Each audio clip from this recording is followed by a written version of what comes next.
भारत का दर्शन news box Bharat. News box Bharat में आपका स्वागत है। सिरमटोली फ्लाईओवर रैंप मुद्दा सरकार के गले की फांस बनता जा रहा है। आदिवासी समाज दो भाग में बटे नजर आ रहे हैं। एक भाग सरकार के साथ खड़ा है तो वहीं दूसरा भाग सरकार के विरोध में, और उसे राजनीति शरण भी दी जा रही है। आदिवासी समाज लगातार रैंप हटाने की गुहार सरकार से लगा रहे हैं और इसका विरोध सड़कों पर देखा भी गया। अब ये मुद्दा राष्ट्रीय अनुसूचित जनजाति आयोग पहुंच गया है। आदिवासी समाज द्वारा इसकी शिकायत की गई थी। उसी के आलेख में राष्ट्रीय अनुसूचित जनजाति आयोग की सदस्य आशा लकड़ा इसका जायजा लेने सिरमटोली पहुंची और उन्होंने रैंप हटाने की मांग की। उन्होंने क्या कहा, आइए आप भी सुनिए। राष्ट्रीय अनुसूचित जनजाति आयोग को रांची के चड्डी सरना समिति और केंद्रीय सरना समिति ने शिकायत दर्ज की।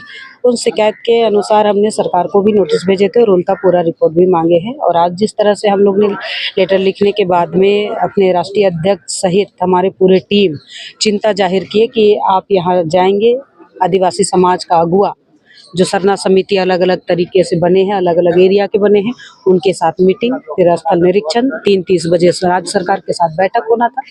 लेकिन किसी अपरिहार्य कारण बता करके राज्य सरकार ने कल बताया कि ये बैठक आज नहीं हो पाएंगी, हमें 2-3 दिनों का समय दिया जाए ताकि हम आगे बैठक कर पाएंगे। तो उनको हमने समय भी दिया है और अपने समाज के साथ जो अनुसूचित जनजाति के अलग अलग सरना समिति, पढ़ा समिति और अन्य समिति, केंद्रीय सरना समिति, ऐसे तमाम समिति के साथ में बैठक किया।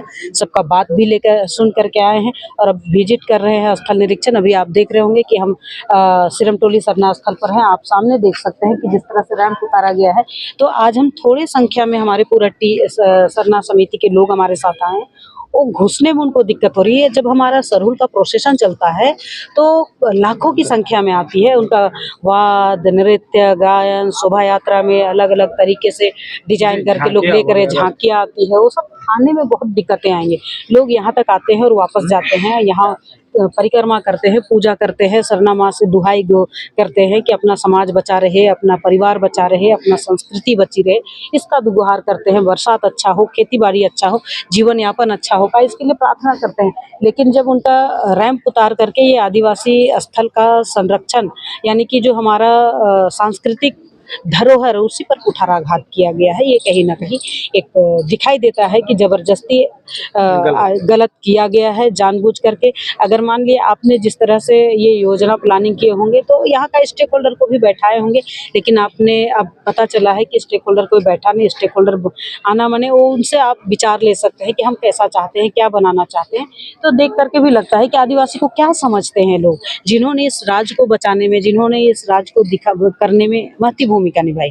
चाहे हम भगवान बिरसा मुंडा की बात करेंगे, सिद्धू कान्हू की बात करेंगे, सिंगी देई की बात करेंगे, फूलो झानो की बात करेंगे, वीर बुधू की बात करेंगे या तेलंगा खड़िया की बात करेंगे, जतरा टाना भगत की बात करें, हर लोग ने आंदोलन किया समय समय पर। जिस तरह से समाज के सांस्कृतिक धरोहर में, समाज के प्रति किसी तरह का कोई भी कुठाराघात हुआ है, उस समय लोग आंदोलन किए हैं। तो आज का नया पीढ़ी है, लोग चाहते हैं नए तरीके से हो। देश दुनिया सबने देखा है, हमारा समाज बचेगा, हमारा जो पहचान है हमारा सरना स्थल से, तो पहचान ही मिट जाएगा तो आदिवासी रहेंगे कहाँ। तो इन्होंने जो शिकायत दिए हैं वो सामने आयोग ने संज्ञान में लिया है और आज हम स्थल निरीक्षण किए हैं। आज ही हम सरकार को लेटर भी भेज रहे हैं। और हमारा जो कानून में जो प्रावधान है 10(8) में, उसमें लिखा स्पष्ट है कि अगर आयोग किसी तरह का अन्वेषण करता है, किसी तरह का वहाँ जांच करता है, तो उन जांच को ध्यान में रखते हुए आयोग की सरकार किसी तरह का आगे का कोई ना निर्माण, ना उद्घाटन, किसी तरह का कोई काम नहीं कर सकते जब तक ये जांच आयोग का है।